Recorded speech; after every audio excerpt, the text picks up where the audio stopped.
Hoje no Todas as Marias nós vamos receber Nalva Zusa, ela que é professora, é minha paciente, recebeu o diagnóstico de menopausa precoce e nós vamos falar hoje sobre todos os desdobramentos desse diagnóstico para a sua maternidade.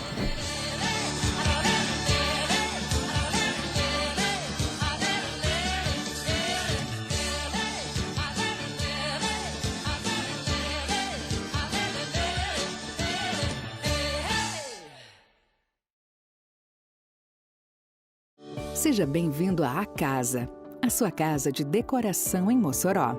Só aqui você tem muitas possibilidades de criar e repaginar seus ambientes, reunindo bom gosto, praticidade, utilidade e o seu estilo. Louças, adornos, objetos, folhagens e papel de parede. O mais importante é você se sentir bem em um lugar que tem a sua cara. A Casa, muitas possibilidades para você. Nalva, vamos falar um pouquinho sobre como tudo começou nessa trajetória, como foi para você se descobrir com insuficiência ovariana, com menopausa precoce? Eu sempre fazia acompanhamento médico, né, desde os meus 20 e poucos anos. Aí, quando foi aos 35, numa consulta de rotina, eu fiz uma ultrassom e o médico detectou que estava com os ovários atrofiados. E eu fui e procurei, no caso você, né, uma especialista. E você solicitou outros exames e viu que realmente o meu caso era a falência, né, ovariana prematura. E resolveu me encaminhar para outro especialista, que no caso da reprodução humana.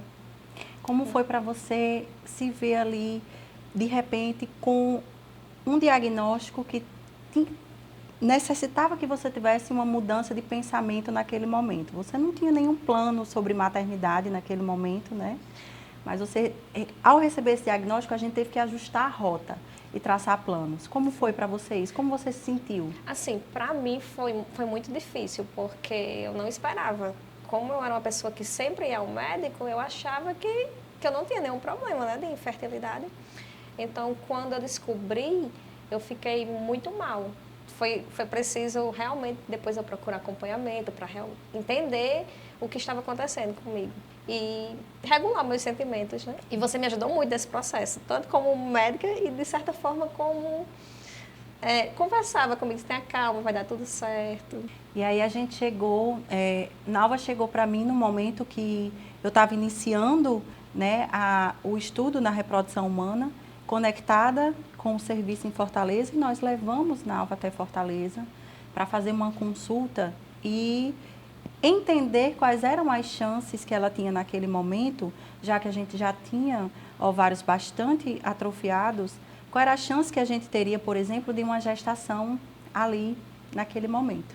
E eu me lembro que quando você chegou em Fortaleza e eu acompanhei a sua consulta, foi um momento muito difícil se deparar com aqueles números, né? E se deparar com aquele cenário. Você fazia ideia desse mundo da reprodução humana, do que poderia vir a acontecer nesses casos?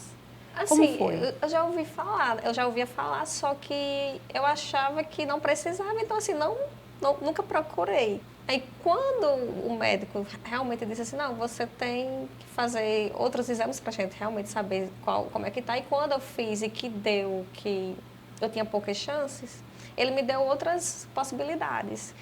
E eu, no primeiro momento eu fiquei receosa, né, que ele falou, se você não puder fazer com o seu óvulo, você pode fazer com de uma doadora. Você está preparada para isso? E eu fiquei um pouco, assim, pensativa, né?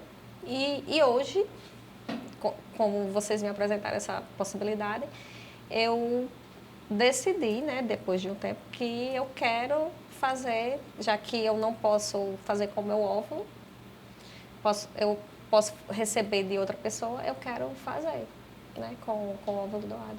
Eu lembro que você teve esse processo de passagem da aceitação de receber um óvulo doado, né? Que no Sim. começo você precisou entender um pouquinho essa passagem de eu vou ter um bebê, mas eu vou receber um óvulo doado, como é que fica a minha maternidade naquele momento?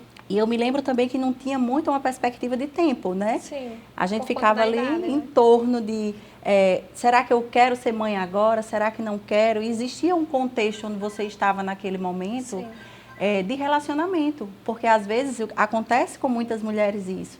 Chega um momento na vida onde, por alguma determinada condição, ou pela idade, ou qualquer coisa que seja, ela se vê impelida a decidir sobre a maternidade, se ela quer ser mãe ou não, e às vezes o contexto que ela está inserida não é o contexto mais favorável. E sempre vai adiando, né? Sempre vai adiando. E como foi para você se ver assim, neste contexto, onde você viu que tinha que tomar uma decisão sobre a sua maternidade, mas o seu contexto não estava da forma que você esperava para esse momento? Assim, na época, eu estava num relacionamento, né? E o meu parceiro dizia que queria ter filho e que a gente iria casar futuramente. Só que eu fiquei aguardando e quando eu vi que não ia acontecer de imediato, que minha idade já estava prolongando, né, quando eu descobri eu tinha 35, atualmente eu tenho 37. Aí eu disse, não, eu acho que eu não posso mais esperar tanto tempo. Então vamos dar continuidade ao tratamento, porque de certa forma eu tinha só deixado lá, não, tenho esse diagnóstico, mas fiquei um pouco parada, né, aguardando, vamos deixar as coisas acontecerem. E quando eu vi que não iriam acontecer, eu resolvi voltar, né, dar seguimento. Então a gente teve aí uma fase onde tivemos o diagnóstico, processamos o diagnóstico, entendemos as possibilidades, processamos essas possibilidades, Sim. teve um tempo de aceitação. E como naquele momento você optou por receber os óvulos doados, isso deu um conforto de que você esperasse um pouco mais. Sim. Porque nesse caso, os óvulos, eles são de doadoras jovens. Então a gente não teria mais a preocupação do tempo relacionada à idade, e nem tampouco a preocupação de correr, porque já estava muito tranquilo para a Nalva, né? Sim. Que ela iria partir para a ovodoação. Nesse tempo você se cuidou? Sim, continuei, né, a minha vida. Eu sempre procurei ter uma vida mais saudável, né? Fazer atividade física, ter uma alimentação mais saudável e me preparar para o processo, né? Porque quando eu realmente decidisse, tá pronta. Arrumar a casa. Arrumar a casa. Para receber um bebê. E fez sua terapia de reposição hormonal nesse Sim. tempo, né? Nós acompanhamos a terapia de reposição hormonal de Nalva para que todo o organismo funcionasse, que ela não sentisse os efeitos da falência ovariana. E de agora estamos retomando este processo da maternidade em um outro contexto. Sim. E qual é o nosso contexto de hoje, que o torna tão especial? Agora, atualmente, eu decidi que quero fazer uma produção independente, né? Aí eu estou no processo. Estou terminando de fazer os exames. Estamos aguardando o embrião. O embrião. Não é isso? Então, nós tivemos uma mudança de rota com relação a... Passamos de receber somente um gameta, quando você ia precisar apenas do óvulo, para a hora que Nalva se encorajou e disse: a minha prioridade agora é ter um bebê, mesmo que seja sozinha. Sim. E aí, nós estamos aguardando um embrião doado. Isso. Não é assim? É. E o que é que você achou das pessoas no seu entorno?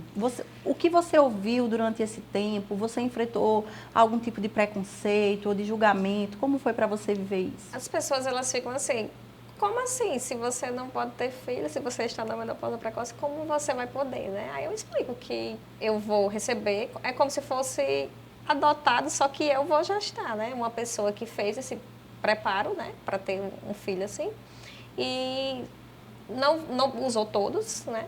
Ficou lá e ela vai doar para o banco e eu vou pegar desse banco e eu vou gestar, porque é um desejo meu gestar.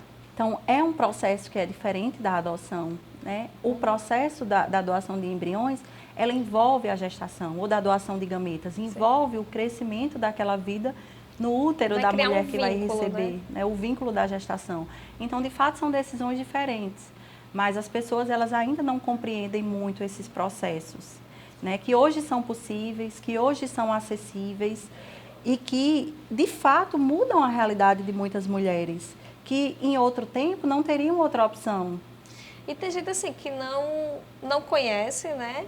E não busca. Às vezes eu conheço pessoas que têm problema de fertilidade e elas não procuram o conhecimento, e às vezes passam anos casadas e não procuram nenhum diagnóstico, saber por que não conseguem. E eu consegui isso com a amiga. Eu falando para ela que iria fazer esse processo, ela resolveu, a partir do meu relato, tomar a iniciativa de saber por que ela não consegue engravidar. E ela disse que, se for preciso, ela tem o desejo de fazer igual o meu. Então veja que a sua história hoje já inspira outras Marias, outras mulheres. E é isso que faz hoje você estar aqui contando um pouquinho para a gente, porque não é fácil a gente abrir o livro da nossa vida, trazer a nossa história, as nossas dores e as nossas dificuldades, e também a vitória que está por trás das nossas escolhas, né? As nossas conquistas.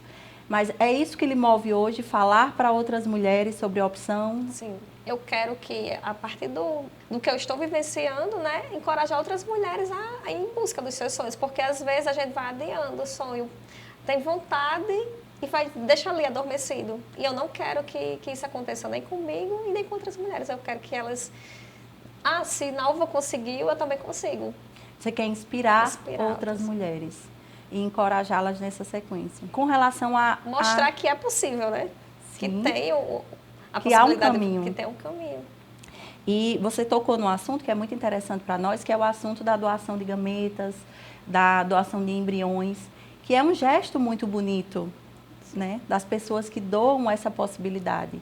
Então, você está recebendo um gesto muito bonito de alguém que se desprendeu de um embrião, para que você tenha a oportunidade de gestar esse embrião e criar o seu filho, né, que é o seu filho, de toda maneira. Isso é muito bonito se a gente parar para pensar, né? Isso é uma oportunidade muito bonita de desenvolver a maternidade.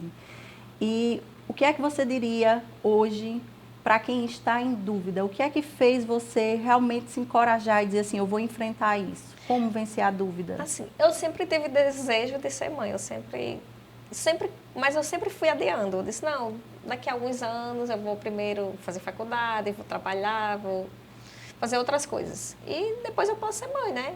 Fui adiando. E assim, eu pensava antes que você só poderia ser mãe se você tivesse...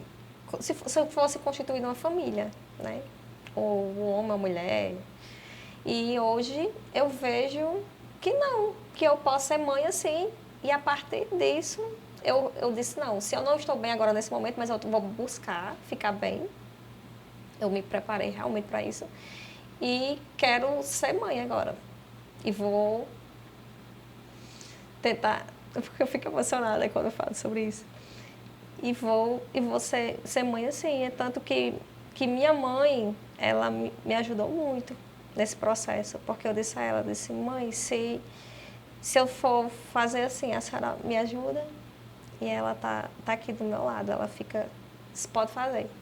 A partir disso eu quero ajudar outras pessoas a também não desistirem, sabe, de ser mãe. Ter alguém do lado dando apoio, né? Quando eu falei que ia ser assim, todo mundo, minhas amigas, elas falam, não se preocupe, que o que você precisar, você não está sozinha. Eu estou aqui. Já apareceram várias pessoas que nem me conhecem assim tanto e dizem que pode contar comigo que eu vou lhe ajudar. Então você recebeu muito acolhimento em sua volta.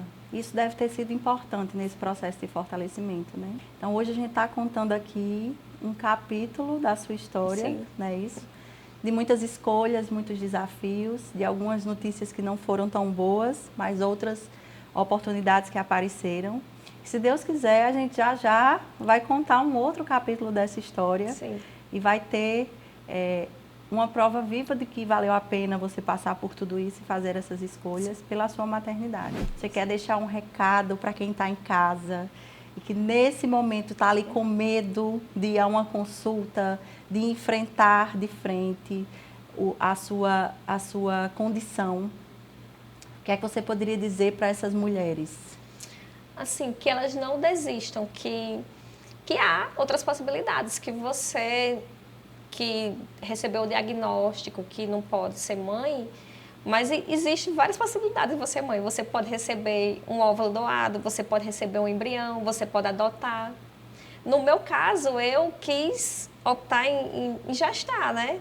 E solicitei pedi a ajuda da doutora Mariana, ela foi muito importante nesse processo de dizer assim, não, vou mostrar esse caminho, tem essas duas opções. Você pode adotar, né? Existe a reprodução humana, né? E eu optei no momento de fazer pela reprodução humana. E com isso, eu quero que a partir quando eu tiver com o meu bebê, eu mostrar para outras pessoas que vocês também conseguem e que não desistam. Vão em busca dos seus sonhos. Eu quero agradecer a você por participar conosco desse momento. Você não sabe o quão importante é falar sobre ovodoação, sobre doação de embriões, porque as pessoas ainda guardam muitos tabus. Tem vergonha, né? Porque é muito difícil para você mostrar que você não consegue gestar um filho seu, gerar, né? Um filho seu. As pessoas perguntam logo, por quê? Muita gente me pergunta diariamente, por que você ainda não tem um filho? Você já tem 37 anos, você ainda não tem um filho. Ainda existe essa cobrança da sociedade. Existe. E muitas mulheres realmente não querem ter, mas eu quero, né? Hoje a gente vê muito essa questão de garantir o direito de escolha, né? E os vários modelos familiares estão aí porque as possibilidades se ampliaram muito com as técnicas de reprodução humana. Então, vai atender aí a muitos sonhos ainda e muitos desejos de maternidade. Então, esse dia, sem dúvidas, esse nosso encontro, sem dúvidas, lá atrás e hoje, ele é muito importante. Eu tenho certeza que faz a diferença na vida de muitas pessoas, porque nós precisamos falar mais sobre isso, nós precisamos desconstruir esses preconceitos que envolvem as outras formas de gestar. Então, para você que está aí em casa, que gostou desse nosso episódio, que curtiu essa conversa franca que eu tive aqui com Nalva, encaminha para aquela sua amiga ou para aquela família que está enfrentando alguma dificuldade para gestar e que pode, nessa conversa, ser inspirada a procurar ajuda.